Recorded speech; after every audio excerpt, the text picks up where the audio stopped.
Hello viewers, welcome to Ramu சமையல். இன்றைக்கி நம்ம சமையலில் பார்க்க போகிறது ஒரு ஸ்வீட் ரெசிபி தான் நம்ம பார்க்க போகிறோம். செட்டிநாடு ஸ்பெஷல் உக்காரை. இங்கே பாருங்கள் வியூவர்ஸ், நான் வந்து ஸ்டவ் ஆன் பண்ணி ஒரு குக்கரை வந்து நான் ஸ்டவ்வில் வச்சுருக்கேன்.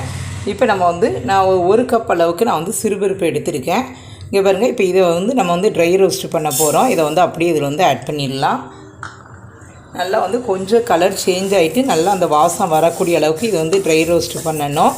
இப்போ நம்ம வந்து செட்டிநாடு ஸ்பெஷல் உக்காரை நம்ம பண்ணதும் பார்த்திங்களா, இது வந்து நல்லா முழுக்க ஒரு ஹெல்த்தியான ஒரு அல்வா டேஸ்ட் உள்ள ஒரு ஸ்வீட் ரெசிபி தான். சாப்பிட்றதுக்கு ரொம்ப அருமையாக இருக்கும். இங்கே பாருங்கள், இது இன்னும் கலர் சேஞ்ச் ஆகக்கூடிய அளவுக்கு நல்லா நம்ம இதை வந்து வறுத்து எடுத்துக்கிடுவோம். பாருங்கள் வியூவர்ஸ், அங்கங்கே ஒன்று கொஞ்சம் கலர் சேஞ்ச் ஆகிருக்கு பாருங்கள். இந்த வறுத்த வாசமும் வந்துட்டு இப்போ நம்ம வந்து இதை வந்து ஸ்டவ்வை ஆஃப் பண்ணிடலாம். இப்போ இந்த பருப்பை வந்து நல்லா க்ளீன் பண்ணிவிட்டு எடுத்துகிட்டு வந்துடலாம். இங்கே பாருங்கள், நான் வந்து பருப்பை வந்து நல்லா க்ளீன் பண்ணி எடுத்துகிட்டு வந்துட்டேன். நான் வந்து எந்த கப் அளவுக்கு சிறுபருப்பு எடுத்தனோ அதே கப்பில் 2.5 கப் அளவுக்கு தண்ணி எடுத்திருக்கேன். இப்போ அந்த தண்ணியை வந்து அப்படியே ஆட் பண்ணிடலாம். 2லேருந்து 2.5 கப் அளவுக்கு தண்ணி ஆட் பண்ணலாம். நீங்கள் வந்து இது குக்கர்லலாம் வைக்கணும்னு அவசியம் இல்லை. நீங்கள் வேணால் சாதாரண பாத்திரத்துலேயும் நீங்கள் கூட கொஞ்சம் வேக வச்சு எடுத்துக்கலாம். இங்கே பாருங்கள், நல்லா மிக்ஸ் பண்ணி விட்டாச்சு. இப்போ இது வந்து குக்கரை மூடி போட்டு ஒரு 3 விசில் விட்டு எடுத்துக்கிடுவோம். பாருங்கள் வியூவர்ஸ், நான் வந்து ஸ்டவ் ஆன் பண்ணி ஒரு பாத்திரத்தை வந்து நான் ஸ்டவ்வில் வச்சுருக்கேன். இப்போ பருப்பு வந்து அந்த சைடு நான் வேக வச்சுருக்கேன். அதுக்குள்ளே நம்ம இதுக்கு தேவையான நம்ம வந்து வெல்லத்தை வந்து பாகு காய்ச்சி எடுத்துக்கலாம். நான் வந்து 1 கப்பு சிறுபருப்பு எடுத்தேன் பார்த்திங்களா, அதுக்கு வந்து நான் 2.5 கப் அளவுக்கு நான் வந்து வெல்லம் ஆட் பண்ணியிருக்கேன். எங்களுக்கு வந்து இந்த ஸ்வீட்டு டேஸ்ட்டே போதும்னு நினைக்கிறேன். நீங்கள் வந்து உங்களுக்கு தேவையான நீங்கள் வந்து 3 கப் அளவு கூட வெல்லம் எடுத்துக்கலாம். இது வந்து ஜஸ்ட்டு வந்து உருகினா மட்டுமே போதும். அதனால் கொஞ்சமாக நம்ம வந்து இப்போ தண்ணி விட்டு இதை வந்து லேசாக மெல்ட் பண்ணி எடுத்துக்கிடுவோம். இங்கே பாருங்கள், இந்த அளவுக்கு நம்ம வந்து எல்லாமே ஆட் பண்ணியாச்சு. இப்போ இதில் வந்து ஒரு 50 ml அளவுக்கு தான் நான் தண்ணி ஆட் பண்ண போகிறேன். இதில் வந்து கொஞ்சமாக வந்து தண்ணி ஆட் பண்ணியாச்சு. ஆட் பண்ணிவிட்டு இதை வந்து ஜஸ்ட்டு வந்து நல்லா உருகட்டும். உருகிட்டு நம்ம வந்து கொஞ்சமாக வடிகட்டி எடுத்துகிட்டு வந்துடலாம். இப்போ பாருங்கள், இப்போ இது எல்லாமே உருகட்டும். இப்போ அது வரை வெயிட் பண்ணலாம். இங்கே பாருங்கள் வியூவர்ஸ், நான் வந்து வெல்லம் வந்து நல்லா உருகிட்டு இங்கே பாருங்கள் இந்த கன்சிஸ்டன்சி இருந்தால் போதும். இப்போ இதை வந்து நம்ம வந்து வடிகட்டிட்டு எடுத்துகிட்டு வந்துடலாம். எல்லாமே நம்ம உருகினா மட்டும் போது எந்த பாகுபதமும் நம்ம செக் பண்ண தேவையில்லை. அதை மட்டும் பார்த்து செஞ்சுக்கோங்க. இப்போ இதை வந்து வடிகட்டி எடுத்துகிட்டு வந்துடுவோம். நம்ம வந்து குக்கரில் வந்து பருப்பு வந்து வேக வச்சு எடுத்துகிட்டு வந்தாச்சு. இங்கே பாருங்கள், இந்த அளவுக்கு இருந்தால் போதும். நம்ம கரண்டிகிட்டே வச்சு நல்லா மேஷ் பண்ணி விட்டாலே போதும். கொஞ்சம் அங்கங்கே பருப்பு இருந்தாலும் ஒன்றும் தப்பு இல்லை. அது சாப்பிட்றதுக்கு கொஞ்சம் டேஸ்ட்டாக தான் இருக்கும். இருந்தாலுமே இதுவே பாருங்கள், நல்லா மசிய நமக்கு வந்துட்டு பாருங்கள். இப்போ இதை வந்து அப்படியே ஒரு ஓரமாக நம்ம எடுத்து வச்சிடலாம். ஸ்டவ் ஆன் பண்ணி ஒரு கடாயை வந்து நான் ஸ்டவ்வில் வச்சுருக்கேன். இப்போ நான் வந்து இதுக்கு வந்து 1 கப் அளவுக்கு நெய் ஃபுல்லாகவும் ஆட் பண்ணிக்கலாம். இல்லைனா பாதி நெய் பாதி ஆயில் நம்ம ஆட் பண்ணலாம். நான் வந்து அந்த மாதிரி தான் இன்றைக்கி செய்ய போகிறேன். இப்போ அதனால் 1/2 கப் அளவுக்கு நெய் எடுத்திருக்கேன். இப்போ வந்து நெய் வந்து இதில் வந்து அப்படியே ஆட் பண்ணிக்கலாம். 1/2 கப் நெய், 1/2 கப் வந்து நான் வந்து வாசனை இல்லாத சன்ஃப்ளவர் ஆயில் எடுத்திருக்கேன். இது வந்து நம்ம கொஞ்சம் கொஞ்சமாக ஆட் பண்ணிக்கலாம். இப்போ வந்து நெய் வந்து நல்லா சூடாகட்டும். இப்போ இதில் வந்து ஒரு 10-15 முந்திரி பருப்பு எடுத்து வச்சுருக்கேன். இதை வந்து இதில் ஆட் பண்ணிடலாம்.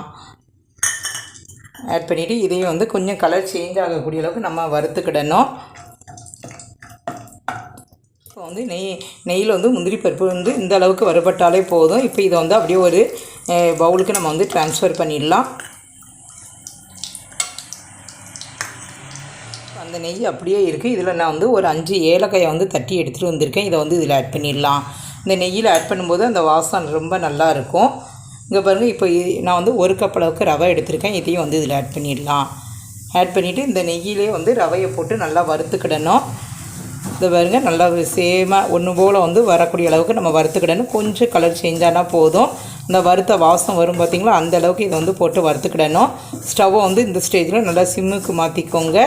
இல்லைன்னா ரொம்ப கருகிடக்கூடாது. அதை மட்டும் பார்த்து செஞ்சுக்கோங்க. ரவை வந்து இந்த பதத்துக்கு வறுபட்டால் போதும். நல்ல ஒரு வாசம் வந்துட்டு இப்போ இந்த ஸ்டேஜில் நம்ம வந்து வேக வச்சு அந்த சிறுபருப்பு இருக்குது பார்த்திங்களா, அதை வந்து இதில் அப்படியே ஆட் பண்ணிடலாம். இது எல்லாமே நல்லா சிம்மில் வச்சுக்கிட்டு செய்யணும். இப்போ இதை வந்து எல்லாத்தையும் நம்ம வந்து அப்படியே ஆட் பண்ணிடணும். இதில் உள்ள ஈரப்பதத்திலே அந்த ரவை வந்து அப்படியே நமக்கு ஃபைனாக வெந்துடும். அதுக்கப்புறம் நம்ம வந்து அந்த வெள்ளைப்பாகை ஊற்றும் போது கரெக்டாக நமக்கு ரெடி ஆகிடும். பாருங்கள், இப்போ இதை வந்து நல்லா வந்து தொடர்ந்து மிக்ஸ் பண்ணி விட்டுக்கிட்டே இருங்க. கொஞ்ச நேரம் ஒரு 2 மினிட்ஸ் இருந்தாலே போதும். அந்த ரவை வந்து கரெக்டான பதத்துக்கு நமக்கு வெந்து கிடச்சிரும். இப்போ அது வரை நம்ம வெயிட் பண்ணலாம். ரவையெல்லாம் வெந்து நமக்கு ரெடியாக இருக்குது. இங்கே பாருங்கள், ரவை இருக்கிற இதே தெரியலை பாருங்கள், அந்தளவுக்கு ஃபைனாக நமக்கு வெந்துட்டு. இப்போ நம்ம வந்து வெல்லம் வந்து வடிகட்டி வச்சுருந்தோம் பாருங்கள், அதை வந்து அப்படியே இதில் வந்து ஆட் பண்ணிடலாம். ஆட் பண்ணினா ஒன்றா கொஞ்சம் திக்காக ஆகும். அதுக்கப்புறம் மறுபடியும் நமக்கு வந்து ஒரு திக்கான கன்சிஸ்டன்சிக்கு வந்துடும். ஃபஸ்ட்டு கொஞ்சம் லிக்யூடாக ஆகும். இப்போ பாருங்கள், இதை வந்து அப்படியே இப்போ ஆட் பண்ணியாச்சு. இப்போ ஸ்டவ்வை வந்து நல்லா சிம்மிலே வச்சுக்கிட்டு இதை வந்து நல்லா வந்து மிக்ஸ் பண்ணி விடுங்க. இது எல்லாமே நல்லா ஒன்று போல் சேர்ந்து வந்துடும்.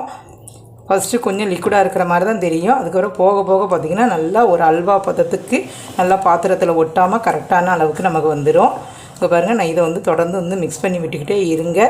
இது என்னடா இப்படி வந்திருக்குன்னு நினைக்காதீங்க. அதை வந்து தொடர்ந்து மிக்ஸ் பண்ணி விடும்போது கரெக்டான கன்சிஸ்டன்சிக்கு நமக்கு வந்துடும். இங்கே பாருங்கள் வியூஸ், எல்லாம் நமக்கு ஒன்று சேர்ந்து கரெக்டாக நமக்கு ரெடியாக இருக்குது பாருங்கள். இன்னும் இது வந்து ஒரு 5 மினிட்ஸில் இருந்தால் போதும். நமக்கு வந்து நல்ல ஒரு அல்வா கன்சிஸ்டன்சிக்கு பாத்திரத்தில் ஒட்டாமல் இருக்கும். நான் வந்து ஃபஸ்ட்டே ஒரே தடவையாக நான் வந்து வெள்ளைப்பாக ஊற்ற போய் கொஞ்சம் எனக்கு வந்து மிக்ஸ் பண்ணி விடுறதுக்கு கஷ்டமாக இருந்தது. நீங்கள் வந்து 2 தடவையாக நீங்கள் ஆட் பண்ணிக்கோங்க. அப்புறம் நமக்கு வந்து கட்டி தட்டமாக கரெக்டாக இருக்கும். அது மட்டும் நீங்கள் பார்த்து செஞ்சுக்கோங்க. இங்கே பாருங்கள், இப்போ வந்து இப்படியே நம்ம தொடர்ந்து மிக்ஸ் பண்ணி விட்டுக்கிட்டே வரணும்.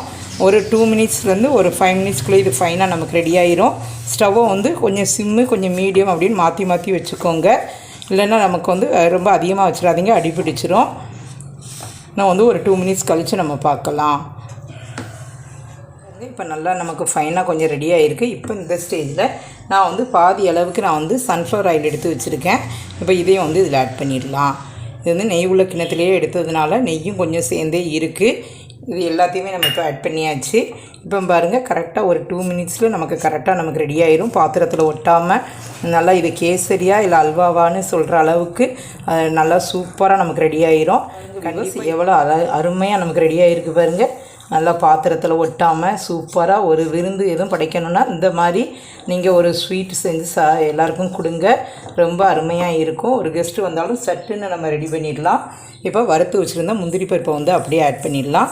ஆட் பண்ணிவிட்டு நான் கொஞ்சமாக ஃபைனல் டச்சிங்க இதில் வந்து இன்னும் ஒரே ஒரு 1 டீஸ்பூன் அளவுக்கு நெய் வந்து ஆட் பண்ணிக்கிடுதேன்.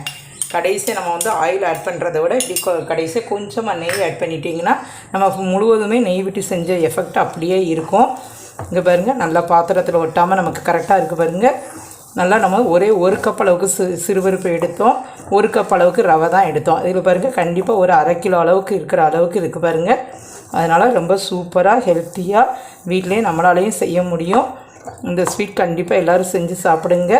செட்டிநாடு ஸ்பெஷல் உட்காரே நமக்கு ஃபைனாக நமக்கு ரெடி ஆகிட்டு. இப்போ இதை வந்து அப்படியே ஒரு பவுலுக்கு நம்ம ட்ரான்ஸ்ஃபர் பண்ணிடலாம்.